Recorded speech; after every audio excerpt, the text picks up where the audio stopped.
નમસ્કાર.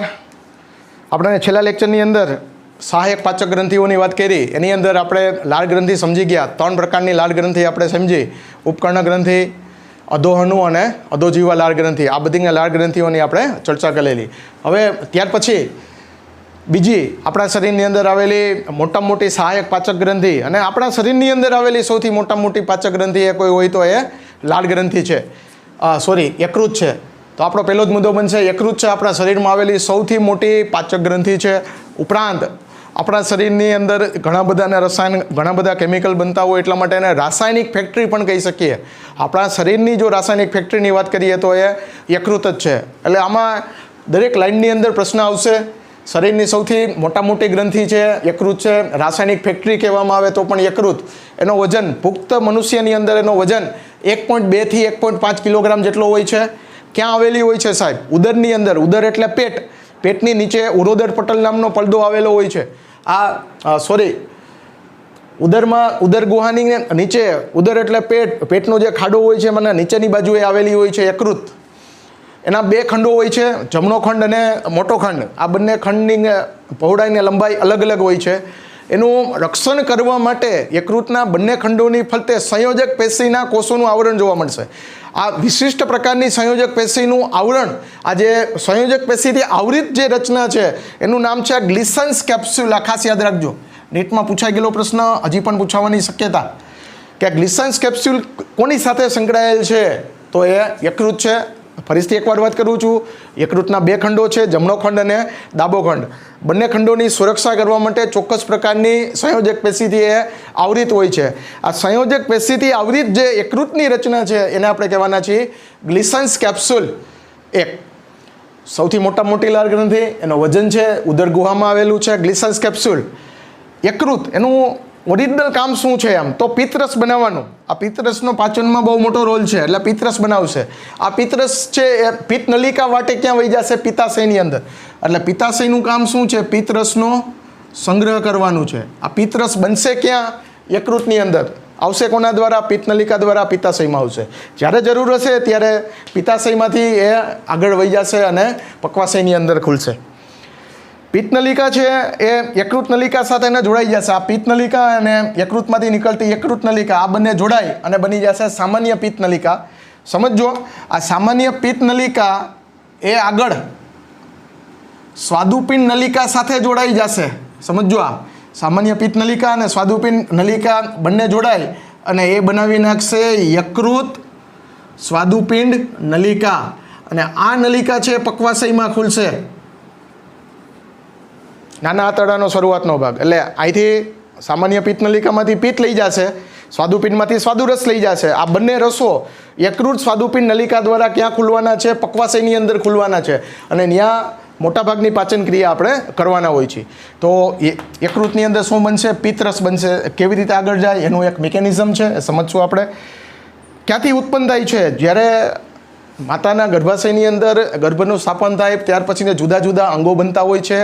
આ અંગો 3 ગર્ભસ્તરમાંથી બનતા હોય છે. આપણાની અંદર 3 ગર્ભસ્તરો છે: બાહ્ય ગર્ભસ્તર, મધ્ય ગર્ભસ્તર અને અંતઃ ગર્ભસ્તર.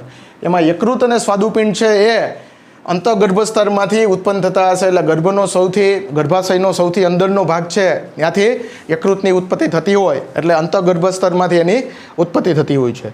હવે એના કાર્યોની વાત છે.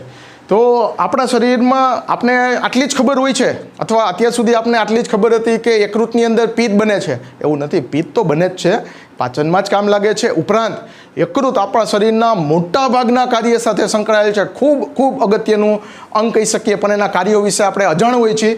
NCERTની અંદર એટલા બધા કાર્યો આપેલા નથી, છતાં આપણે યાદ રાખશું, કેમ કે આ કોઈક ને કોઈક રીતે તમને નીટની એક્ઝામમાં ઉપયોગી થવાના છે. હવે એના કાર્યોની વાત કરીએ તો પહેલું તો કાર્ય, આપણા રુધિરની અંદર જે રુધિર રસ આવેલ છે એમાંના ઘણા બધા પ્રોટીન આવેલા છે. આ પ્રોટીનનું, રુધિર રસમાં આવેલા પ્રોટીનના નિર્માણ સાથે યકૃત સંકળાયેલું હશે. ઉપરાંત આપણા શરીરમાં વિટામિન એની ખૂબ જરૂર હોય છે. આ વિટામિન એનું સંશ્લેષણ પણ આ જ કરશે. આપને એમ થાય છે વિટામિન એ તો આપને તૈયાર નથી મળતું, તો એવું નથી. કોઈ પણ ફળ તમે ખાતા હોય એનો જે પીળો ભાગ હોય એમાં બીટા કેરોટીન નામની એક રચના આવશે. યાદ રાખજો, આ ફળોના પીળા ભાગની અંદર બીટા કેરોટીન આવેલું હોય છે. યકૃતના કોષો શું કામ કરે છે? આ બીટા કેરોટીનનું રૂપાંતર બીટા કેરેટીનનું રૂપાંતર એ વિટામિન એની અંદર કરી નાખશે. આ કામ ખૂબ અગત્યનું છે. ફરીથી એકવાર કહું છું, વિટામિન એનું સંશ્લેષણ કેવી રીતે થાય? તમે કોઈ પણ ફળ ખાઓ એની અંદર બીટા કેરેટીન આવેલું હોય છે. આ બીટા કેરેટીન એનું રૂપાંતર વિટામિન એમાં કરશે. અને આ બીટા કેરેટીન ક્યાં હશે? ફળના પીળા ભાગની અંદર હાજર હોય છે અને ગાજરની અંદર એ પુષ્કળ હોય છે. એટલા માટે તમે ક્યાંક ભણેલા હોય કે ગાજરમાંથી આપણે વિટામિન એ પુષ્કળ પ્રમાણમાં મળતું હોય છે. તો આ વાત આપણે યાદ રાખશું. આ એક પ્રકાશ સંશ્લેષી ઘટક પણ કહેશું આપણે આગળ, જ્યારે 13મો પાઠ 14મો પાઠ સમજશું એની અંદર આ કેરેટીનનો ઉપયોગ પાછો આવશે. ત્યાર પછી ક્ષારનો સંગ્રહ કરવાનું કામ કરશે. જુદા જુદા ક્ષાર આપણા શરીરમાં જરૂરી હોય છે, એનો સંગ્રહ યકૃત કોષોમાં થશે. વિટામિન એ, ડી, ઈ, કે અને વિટામિન B12 એટલે કે વિટામિનનો સંગ્રહ કરવાનું કામ પણ કરવાનું છે. બરાબર. એક સી નથી આવતું, વિટામિન સી અને બીના કેટલાક ભાગો નહીં આવે, એટલે તમે યાદ રાખજો આવી રીતે એ, ડી, ઈ, કે અને વિટામિન B12 એક જ. વિટામિન B12માં વિટામિન બીની અંદર ઘણા બધા બીના સંયોજનો હોય છે, એમાંથી એક જ વિટામિન B12. પછી વિષ નિવારણ. આપણા શરીરને કોઈને ઝેરી અસર થઈ હોય, આપણા શરીરમાં ફૂડની અંદર કોઈ ઝેર આવી ગયું હોય, ટોક્સિન આવી ગયું હોય, તો આ ટોક્સિન વિરોધી રસાયણો બનાવવાની જવાબદારી પણ યકૃત પાસે છે. આ ટોક્સિનને સરળ પદાર્થોમાં ફેરવી કિડનીમાં એનું પ્યોરિફિકેશન કરી અને મૂત્રવાટે બહાર કાઢવાની જવાબદારી પણ યકૃતની બની જાય છે. એટલે ખાલી લખ્યું છે વિષ નિવારણ. ઝેરને દૂર કરવા માટેની વ્યવસ્થા પણ આની પાસે છે. એક શબ્દ આપેલો છે હિમોપોએસિસ. આ હિમોપોએસિસ એટલે શું? એમ રુધિર કોષો બનવાની જે પ્રક્રિયા છે એને હિમોપોએસિસની પ્રક્રિયા કહીએ. હિમોપોએસિસની પ્રક્રિયાને અસર કરતું કોઈ અંગ હોય તો એ યકૃત છે.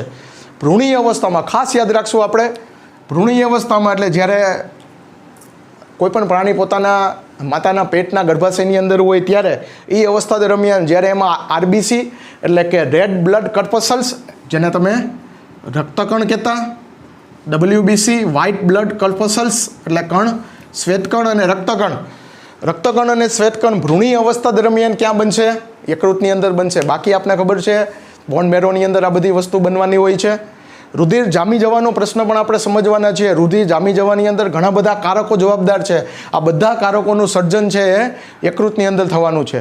તો આવી રીતે એના ઘણા બધા કાર્યો છે. એના એક કાર્ય હજી આગળ આવશે જ, પણ છતાં આપણે એની ચર્ચા કરી લઈ કે આપણા શરીરનો સંગ્રહિત ઘટક છે ને ગ્લાયકોજન, ગ્લુકોઝમાંથી ને ગ્લાયકોજન બનાવવાની ક્રિયા સાથે પણ ક્યાંક ને ક્યાંક યકૃત છે એ સંગ્રહાયેલો હોય છે અથવા તો એને કામ કરતો હોય છે. તો જુદી જુદી ઘણી બધી જગ્યાએ આપણે આ યકૃત છે એને કામ લાગતો હોય છે.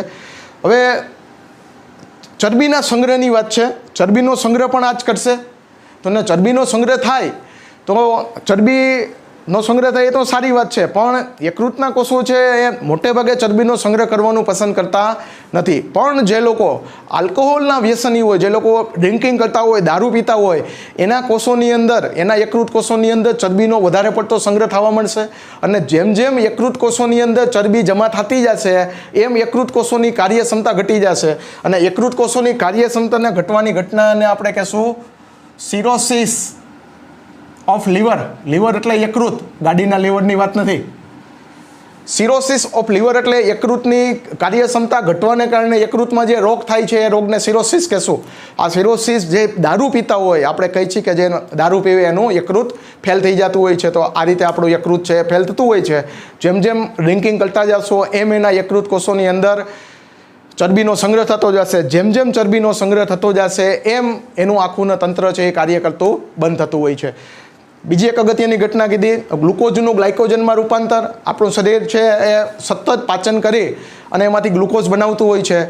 જે વધારાના ગ્લુકોઝ છે એ વધારાના ગ્લુકોઝનું રૂપાંતર ગ્લાયકોજનમાં થઈ જવાનું છે. અને આ ગ્લાયકોજન પ્રાણીનો સંચિત ખોરાક છે.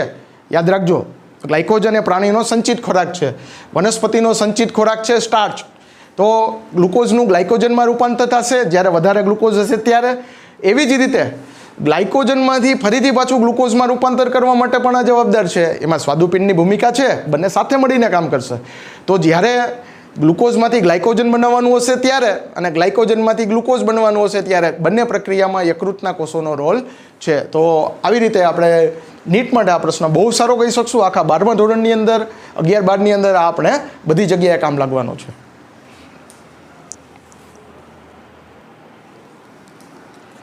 ત્યાર પછી આપણે વાત કરવાના છીએ સ્વાદુપિંડ ગ્રંથિ વિશે. પહેલી આપણે ભણ્યા લાળ ગ્રંથિ, બીજી યકૃત અને ત્રીજી સ્વાદુપિંડ. આ છેલ્લી પાચક ગ્રંથિ છે.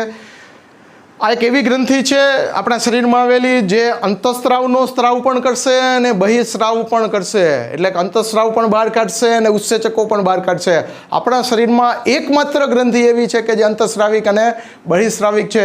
નીટની અંદર પૂછાઈ ગયેલો પ્રશ્ન કે આ ગ્રંથિ અંતઃસ્રાવી અને બહિસ્રાવી ગ્રંથિ છે. ખાસ યાદ રાખજો, એક જ ગ્રંથિ એવી છે કે જે અંતઃસ્રાવનો પણ સ્રાવ કરે છે અને ઉત્સેચકોનો પણ સ્રાવ કરે છે. એમાં એક વસ્તુ ખાસ કે ભાઈ બાહ્ય સ્રાવ મોટી માત્રામાં થાય, એટલે 95% ભાગ છે એ બાહ્યસ્રાવી ગ્રંથિ છે અને 5% ભાગ જ અંતઃસ્રાવી ગ્રંથિ છે. તો એની અંદર સમજવા માટે આપણે શરૂઆત કરીએ તો આગળ તમને કીધું જ યકૃત અને સ્વાદુપિંડ અંતઃગર્ભસ્તરમાંથી ઉત્પન્ન થાય છે. દરરોજ આપણા શરીરની અંદર પુખ્ત વ્યક્તિમાં 500 થી 800 ml સ્વાદુરસ દરરોજ બહાર નીકળે છે. કેટલો? 500 થી 800 ml પર ડે સ્વાદુરસ રોજ બહાર નીકળતો હોય છે. સ્વાદુપિંડની અંદર 3 પ્રકારના જુદા જુદા કોષો આવેલા હોય છે. એમાં આ ખાસ લેંગરહાન્સના કોષપુંજોની વાત છે. લેંગરહાન્સના કોષપુંજો જે અંતઃસ્રાવી ભાગ છે એ 3 જુદા જુદા વિસ્તારની અંદર આવેલો હોય છે, અથવા 3 જુદો જુદો પ્રકાર હોય છે. અંતઃસ્રાવી ભાગ છે એમાં ખાસ કોષો આવેલા હોય છે જેનું નામ છે લેંગરહાન્સના કોષપુંજો. આ 3 પ્રકારના હોય છે: આલ્ફા કોષો, બીટા કોષો અને ડેલ્ટા કોષો. યાદ રાખજો ખાસ, આલ્ફા, બીટા અને ડેલ્ટા. આલ્ફા કોષ છે એની અંદર ગ્લુકેગોન નામનો અંતઃસ્રાવ છે. આ શું છે? અંતઃસ્રાવ છે. આ પણ અંતઃસ્રાવ છે. હોર્મોન, આ પણ અંતઃસ્રાવ છે. તો આ અંતઃસ્રાવી ભાગની વાત કરીએ છીએ. જે 5% અંતઃસ્રાવી ભાગ છે એની અંદર લેંગરહાન્સના કોષપુંજો છે જે અલગ અલગ કાર્ય કરવા માટે એની જુદી જુદી વહેંચણી થયેલી છે. એક ભાગ છે આલ્ફા કોષ, એક ભાગ છે બીટા કોષ અને એક ભાગ છે ડેલ્ટા કોષ. આલ્ફા કોષમાંથી ગ્લુકેગોન નામનો એક હોર્મોન નીકળે છે. સાહેબ, ગ્લુકેગોનનું કામ શું હોય?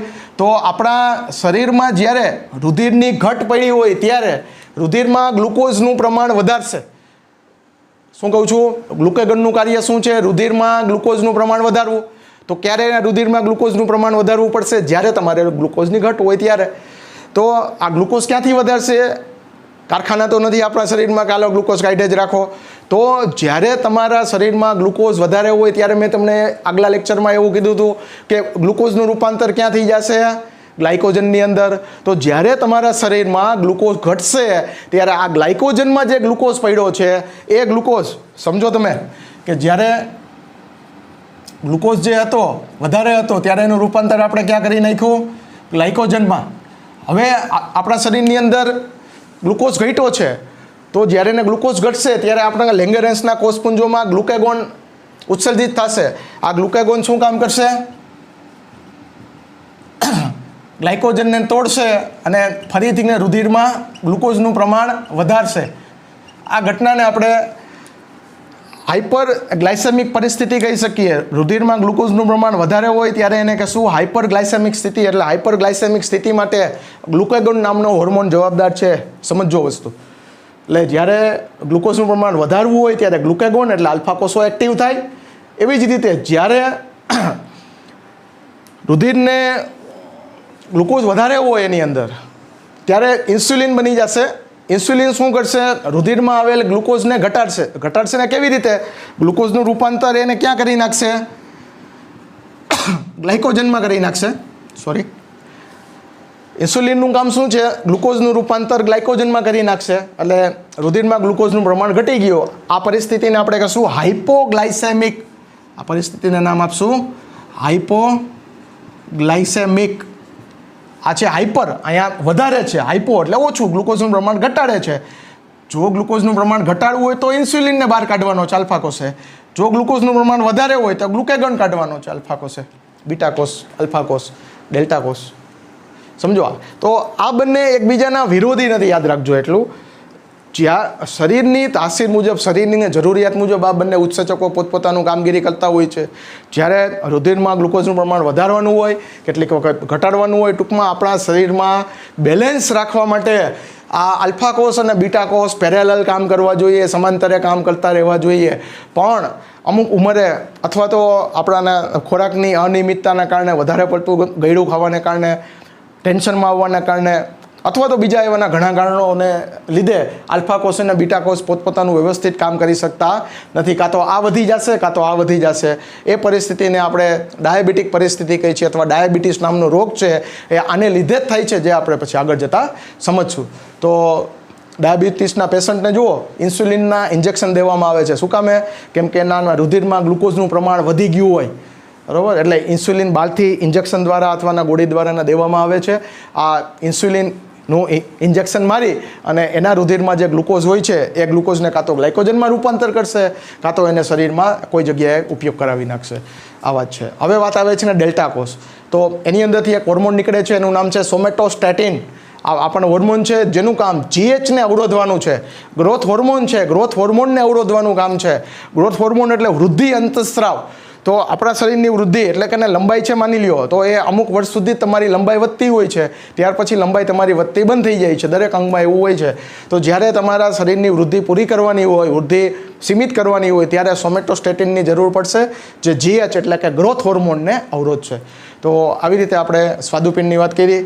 યુ ક્યાં આવેલી હોય છે, ઉત્પન્ન ક્યાંથી થાય છે એ વાત કરી. યુ આકારનું જે પક્વાશય હતું, પક્વાશયનો આકાર કીધો તો યુ શેપ. આ યુ શેપની અંદર આ સ્વાદુપિંડ છે એ પડેલું હશે. ગુલાબી રંગની ગ્રંથિ છે, એકદમ આકર્ષક લાગતી હોય, ગુલાબી કલરનો રંગ હોય છે એનો. તો આવી રીતે અહીંયા આપણે 3 પ્રકારની ગ્રંથિઓ પૂરી કરીએ છીએ. ત્યાર પછી આપણે આગળના લેક્ચરની અંદર હવે આજે 3 ગ્રંથિઓ છે, યકૃત, સ્વાદુપિંડ અને લાળ ગ્રંથિ, એના દ્વારા કેવા કેવા ઉત્સેચકોનો તૈયાર થાય છે, આ ઉત્સેચકો અથવા તો એના જે પાચક રસો છે એને કેવી રીતે કામ કરવાના છીએ એની ચર્ચા આપણે કરશું. નમસ્કાર.